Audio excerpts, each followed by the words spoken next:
Thank you. Ladies and gentlemen, Congressman Womp will now answer your questions. Please come to the microphone stations, state your name, school, and ask your question.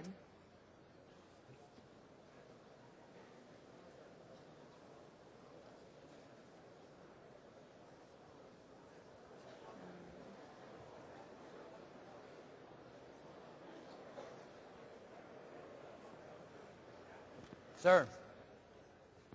Sir, Cadet First Class Dave Bentley from Cadet Squadron 10. Sir, we can tell from your speech tonight that you're a man of faith, and whether we necessarily share your sentiments, at least we want to respect that fact.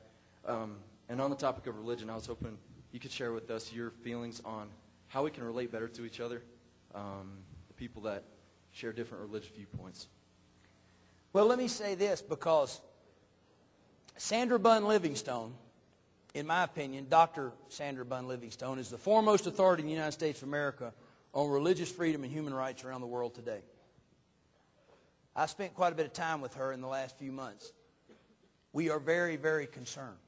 In the last 15 years, human rights and religious freedom have declined so much in the world that some of us believe that a Crusades-like outcome could result from religious differences in the world today.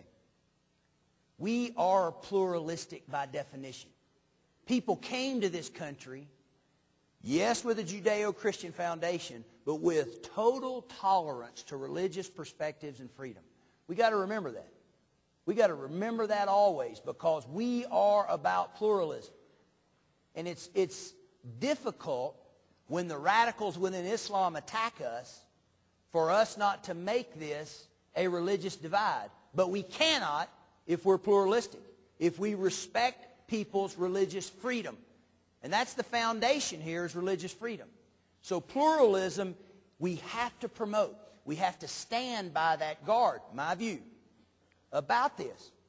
So tolerance and acceptance. What we oppose is radicalism anywhere, any faith, any outrageous zealots who believe that violence is acceptable or terrorism is okay.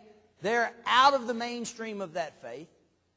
The numbers say that 8% of Islam, 8% believe that terrorism is an acceptable means to an end.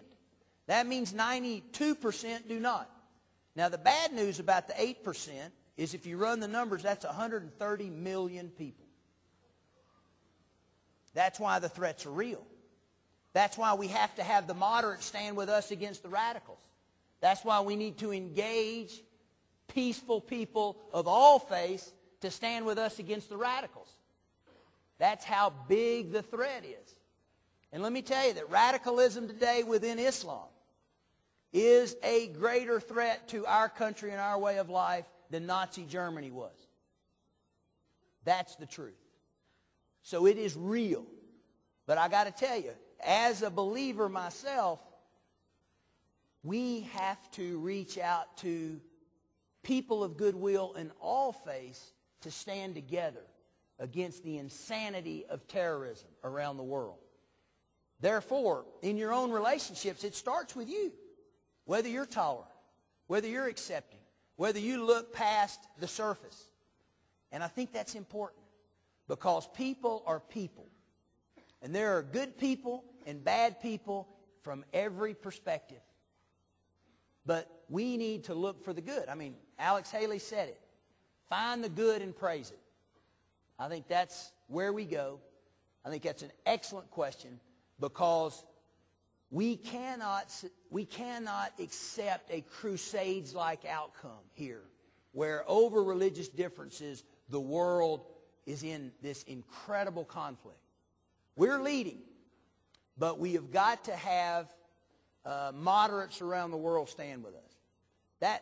That's one reason why I'm harder on Saudi Arabia than a lot of people in Washington, because the Wahhabi element out of Saudi Arabia is a radical element. I'm a more zero tolerance guy on the radical elements of Wahhabism, and I would even say that the Shia, who are kind of the second-class citizens in the history of Islam, they are more ripe for communication because they always felt like they were the second-class citizens. And I got to tell you, where the oil flows and the money's flowing from their oil fields to terrorists, That's a dangerous thing as well. So I'm getting a little bit into the geopolitical climate and answering your questions. But religious tolerance is at the fundamental of our country's position in the world, so that they don't see us on a religious crusade. They only see us protecting freedom and protecting innocent life anywhere and everywhere, because the President of the United States is right. That is God's gift to every creature in the world, freedom.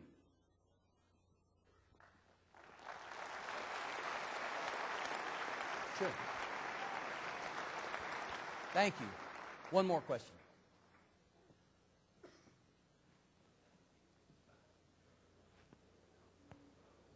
Sir?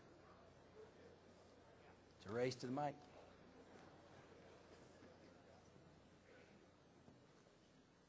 So I'm Cadet First Class Jackson from the Air Force Academy. Yes, sir. You spoke about, thank you. You said you supported liberalization and democratization in Saudi Arabia. Do you support that, even though it may mean the election of a government that's not necessarily as pro-American as the current government? What I said is that I am harder on Saudi Arabia than most people in Washington.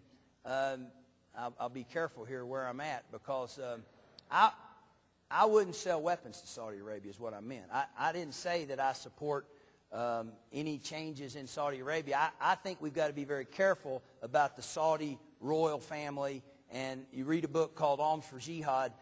They are using nonprofits, NGOs, organizations around the world to fund oil money into the hands of Al-Qaeda and terrorists. And that's the truth.